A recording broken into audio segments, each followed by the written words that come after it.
আলহামদুলিল্লাহ সমস্ত প্রশংসা আল্লাহ তাআলার জন্য যে আল্লাহ পবিত্র জিলহজ মাসে আমাদেরকে পবিত্র জুমায় এসে তার ঘরে বসার তৌফিক দান করলেন।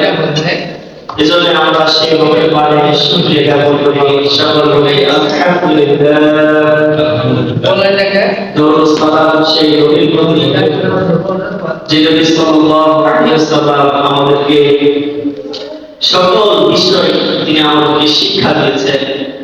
একেবারে প্রস্রাব পায়খানা থেকে শুরু করে আমি প্রস্রাব পায়খানা কিভাবে যাব এই থেকে শুরু করে এবং দেশ পরিচালনা করা পর্যন্ত তিনি আমাদেরকে শিক্ষা দিয়েছেন। যে নবীর প্রতি আমরা দরুদ সালাম পেশ করি সাল্লাল্লাহু আলাইহি ওয়াসাল্লাম। আলহামদুলিল্লাহ আমরা পবিত্র মাস জিলহজ মাসে উপনীত হয়েছি। এই জিলহজ মাস হচ্ছে হজের মাস। নবী করিম সাল্লাল্লাহু আলাইহি ওয়াসাল্লাম বলেন হজের মাস হচ্ছে তিনটি, শাওয়াল, জিলহজ, জিলহজ। এই তিনটি হচ্ছে হজের মাস।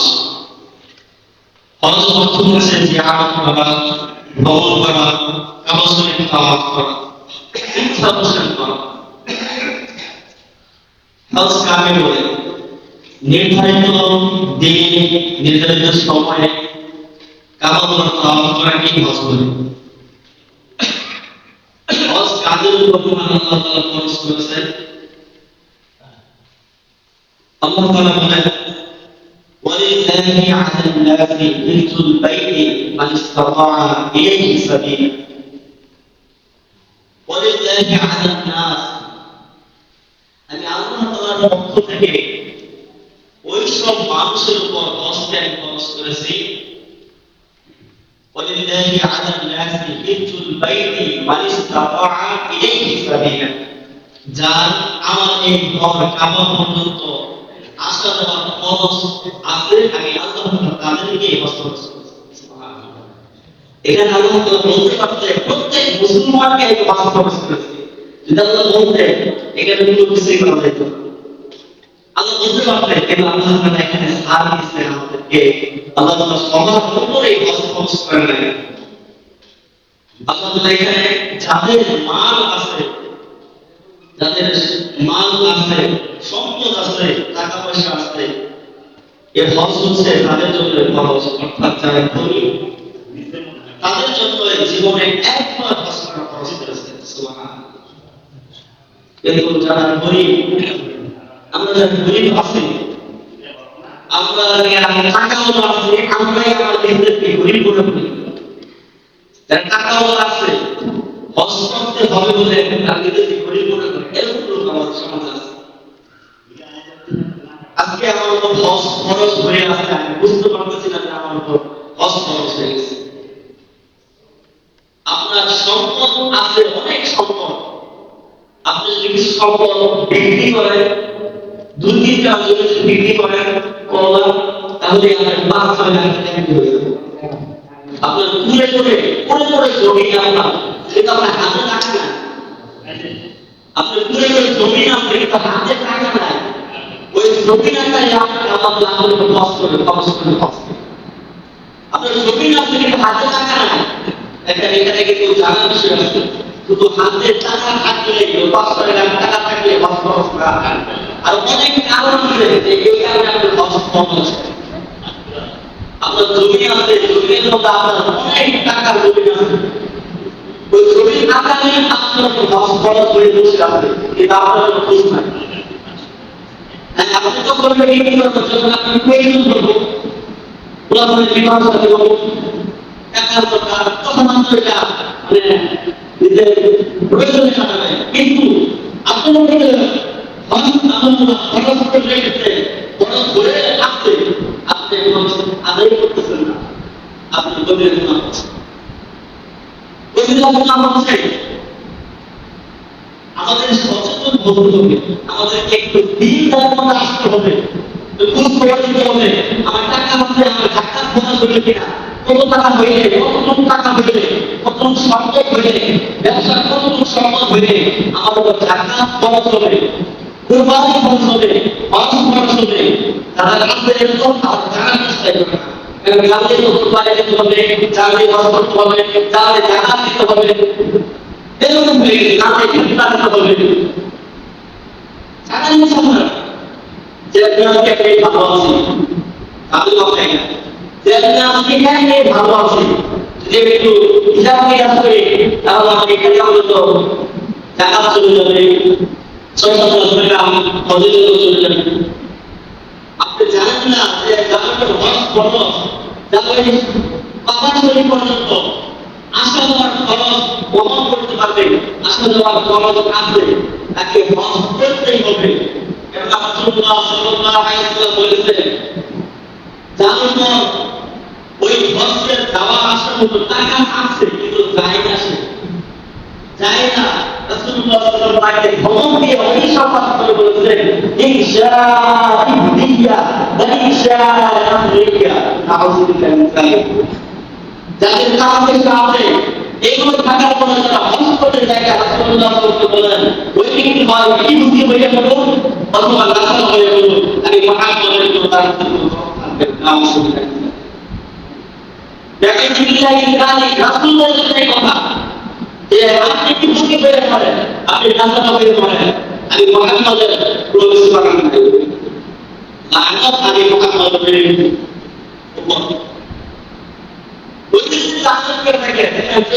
আমাদের জন্য যে উহুদের ময়দানে রক্তের বিমান শহীদ করেছে, উহুদের মাঠে এসেছে, উহুদের যুদ্ধে একভাবে রক্তের বিমান শহীদ করেছেন, ওই ব্যক্তি আমাদের জন্য এলাকায় গর্ত থেকে কান্নাকাটি করেছেন যে অসংখ্য জাতিকে কিভাবে বিয়ে করতে যাওয়া যায়, তারা কিভাবে জাহান্নাম থেকে বেঁচে তারা জান্নাতে হইতে পারে। যেগুলি এরকম ভাবে আনসার ব্যবহার থেকে দলের মানুষ ইসলামের দিকে আসছে, যেগুলি কখনো তাকে কষ্ট দেয় নাই, যেগুলি উম্মতের জন্য এখন কমরে বসে পাবে কান্নাকাটি করতে থাকে, যেগুলি মানুষের ময়দানে উম্মতের জন্যই সেইটাই কান্নাকাটি করবেন। যখন সবাই চিন্তিত হয়ে পড়বেন, যখন আল্লাহ তাআলা সবাইকে ডাক দিবেন, সেই আসলের বাঙালে মানুষকে দৌড়ে এরকম রাস্তা থাকবে, তখন একজন মানুষ শুধু সেইটাই করে কাঁদতে থাকবে।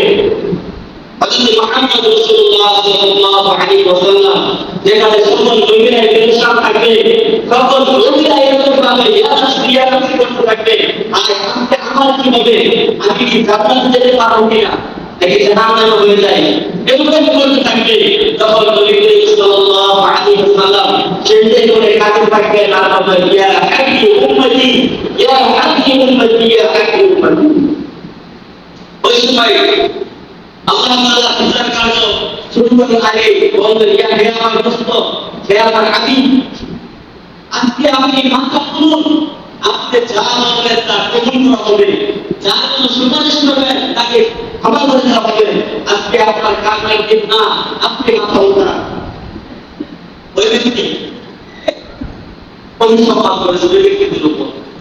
রাসূলুল্লাহ সাল্লাল্লাহু আলাইহি ওয়াসাল্লাম বলেন, من زرع قبري وجبت له شفاعة। রাসূলুল্লাহ সাল্লাল্লাহু আলাইহি ওয়াসাল্লাম বলেন, যে ব্যক্তি আমার কবর জিয়ারত করবে, আমি নবীর উপর ওয়াজিব হয়ে যাবে তার জন্য শাফায়াত করা, আসলে হয়ে যাবে। এই বলে রাসূলুল্লাহ সাল্লাল্লাহু আলাইহি ওয়াসাল্লাম কিন্তু বাংলায় দেখুন, বিশেষ করে যারা ইনকার করে তারাও কিন্তু নবীর বলতে জিয়ারত করে, নবীর বলতে জিয়ারত করে। রাসূলুল্লাহ সাল্লাল্লাহু আলাইহি ওয়াসাল্লাম বিশেষ করে এই জিলহজ মাসে তিনি উমরা এবং হজের একসাথে আদায় করেন। রাসূলুল্লাহ সাল্লাল্লাহু আলাইহি ওয়াসাল্লাম আরো বলেন যে তোমরা হজ এবং উমরা একসাথে আদায় করো, তাহলে মহান আল্লাহ তোমাদেরকে দরিদ্র থেকে মুক্তি দান করবেন। জীবনে একবার অর্থ সম্পদ যারা থাকে একবার এবং পরবর্তী যদি সে ইচ্ছা করে সে যেতে পারবে, কিন্তু খরচ আদায় করতে ব্যাখ্যা করলে দেখুন আমরা দেখতে পারি আমাদের সমাজে অনেক ধর্মসম্পদ লোক আছে, অনেক অর্থমান লোক আছে, অনেক চাকরিজীবী লোক আছে, যাদের উপর খরচ হয়ে আছে। দেখুন আলহামদুলিল্লাহ, এখন তো আমরা দেখতে করবে হজ করতে গেলে 8 লাখ 7 লাখ মতো টাকা লাগবে। আপনার কোনো টাকা লাগবে এবং ইনকামটা শুধু তোমরা জন্য লাগবে 4 থেকে 5 লাখ টাকা। এই নতুন একটা ভাবে আমাদের উপদেষ্টা হবে যাবার পরে বিশেষ করে ধর্মীয় উপদেষ্টা নিয়ে আসেন প্রায় 50 জন 50টা কামিলা তাদের লাইসেন্স বাতিল করেছে। লাইসেন্স পারে না তাদের জালিয়াতি করেছে, তাদের লাইসেন্স বাতিল করে দিয়েছে। কেন তারা একটা ব্যাংক আন্দোলন করতে দেবে হাজিরের টাকা এত টাকা লাগে না। যারা বাংলাদেশ থেকে সৌদি আরবে যারা ভ্রমণ করতে যায় সমানা যায় গাড়ি চড়ায় তাদের টাকা লাগে 1.5 লাখ থেকে 2 লাখ, কিন্তু অভিযোগ করতে যায় তাদের এই বার্তা ভ্রমণ করতে যাবো তার কাছে টাকা লাগে কম, আর একজন পুরো আগে করতে যাবো টাকা লাগে বেশি। তাহলে দেখেন কোন পর্যায়ে আপনার ধর্মপ্রদেশ যাওয়ার পরে প্রায় 50টা কামরা লাইসেন্স বাতিল করেছে, কারণ তাদের তদন্তে জানা গেছে জালিয়াতি করছে, টাকা বেশি দিচ্ছে। এখন আমাদের হজের টাকাটাও কমেছে, কোম্পানি এটা বলতে পারছে না। তবে কোন নম্বরে যেহেতু কোম্পানিটা করছে অবশ্যই হজের টাকা কমবে। এজন্য আমাদের যারা ধর্মসম্পদ বাবা আছে বিশেষ করে যাদের পুরো জমি আছে আপনি হিসাব করেন এখন যদি আপনি কোন একটা জমিকে কিনে নিতে চান জমি বুঝে এরকম আছে 40,000 টাকা লাগে, 40,000 টাকা কিনে একটা জমি লাগে। যদি আপনি বিক্রি করেন বা কিনতে যান তাহলে ওই ব্যক্তি যদি 1 ফুট জমি হয় তাহলে যে 15 যে ওইখান থেকে যদি 5 টাকা জমি দেশে বিক্রি করে তাহলে হজের বেশি টাকা আসবে। আপনার জমির আকারে হজ খরচ হয়ে আছে কিংবা আপনার খবর পেতেছেন না, আপনার ব্যবসা আকারে হজ খরচ হয়ে আছে আপনার খবর পেতেছেন। আপনি এরকম হজ করতেছেন না কিন্তু আপনার ব্যবসা আছে, আপনার এরকম ভাবে 25-20 লাখ টাকা আপনার ব্যবসা আছে, এই সব টাকা ব্যবসা করতে ওইখান থেকে টাকা নিয়ে হজ করতে হবে আপনার। বিশেষ করে আপনাদের জমির মালিক আছে, আমরা মনে করছি যে আমাদের জমির টাকা নাই হজ করতে না। আমাদের আপনি চিনতে পারবেন যে আমাদের জহুর ভাই আব্দুল মাসুদ জহুর, ওই ভাইয়ের জমি আছে তাহলে জমি ছিল না, কিন্তু জানতেন না যে আমার জমির আকারে হজ খরচ হয়ে আছে। তখন এই মাস ভাঙা নিতে যে আমার যেরকম জমি আছে এইখান থেকে আমার উপর হজ খরচ হয়ে আছে কিনা, তখন জানতে পারলে যে হ্যাঁ এই জমিটা বিক্রি করতে হবে না, হজের টাকাটা আইসা করতেছে, তখন এই জমিটা আইসা করতেছে এই জন্য আমার উপর হজ খরচ। এই জন্য আমাদেরকে খেয়াল রাখতে হবে এদিকে। বিশেষ করে যেহেতু হজ বলে আমাদের বাংলাদেশ থেকে কয়েক ভাই চলে গেছে, হাজিগঞ্জ চলে গেছে।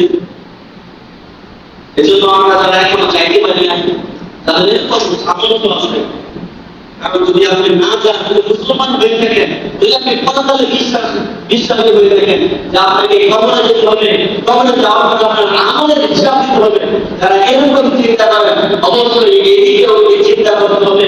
কেন বলেছেন যে ইসলামের বুনিয়াদ হচ্ছে 5টি, প্রথম হচ্ছে কালিমা, নামাজ, রোজা, হজ, জাকাত। এই 5টি হচ্ছে ইসলামের স্তম্ভ। আপনি একটা করে বাদ দিয়ে দেন তাহলে আপনি পরিপূর্ণভাবে ইসলামকে আদায় করতে। আর যেহেতু এই হজের মানব কথা তার অর্থ সম্পদ বলা আছে, তাদেরকে আল্লাহ যদি খরচ করেছে বিশেষ করে তাদেরকে এদিকে লক্ষ্য রাখা দরকার। নবী সাল্লাল্লাহু আলাইহি ওয়াসাল্লাম হজের ফজিলত সম্পর্কে তিনি আরো বলেন যে ব্যক্তি হজ করল এবং কোনো গুনাহ কাজ এবং কোনো পাপের কাজ না করল, বলা হলো যে ওই ব্যক্তি এরকম গুনাহ থেকে নিষ্পাপ যে সে যেন আজকে তার মায়ের গর্ভ থেকে সে এরকম কাজ হয়ে গেছে। অর্থাৎ ওই ব্যক্তি এরকম নিষ্পাপ হয় যেরকম ভাবে আপনার নবজাতক শিশুর কোনো গুনাহ থাকে না, যে ব্যক্তি হজ আদায় করে ওই ব্যক্তির উপরে কোনো ভাবে গুনাহ থাকে না। সবচেয়ে বড় কথা হলো রাসূলুল্লাহ সাল্লাল্লাহু আলাইহি ওয়াসাল্লাম বললেন মান যারা কবরি, যে ব্যক্তি আমার কবর জিয়ারত করলো ওয়াজিবাত লাহু শাফাআত, ওই ব্যক্তির জন্য আমার ওই হাসরের ময়দানে শাফাআত ওয়াজিব হয়ে গেল। এজন্য যারা আমরা এরকম তার সম্পর্ক আছে আমরা যদি এদিকে চিন্তা করি একটু আগে কাটাকাটি করে দেখি যে আমার কোনো হজ খরচ হয়ে গেল কিনা, আল্লাহ তাআলা সকলকে এদিকে চিন্তা করার তৌফিক দান করেন। ওয়া আখিরু দাওয়ানা আলহামদুলিল্লাহি রাব্বিল আলামিন। আসসালামু আলাইকুম ওয়া রাহমাতুল্লাহি ওয়া বারাকাতুহু।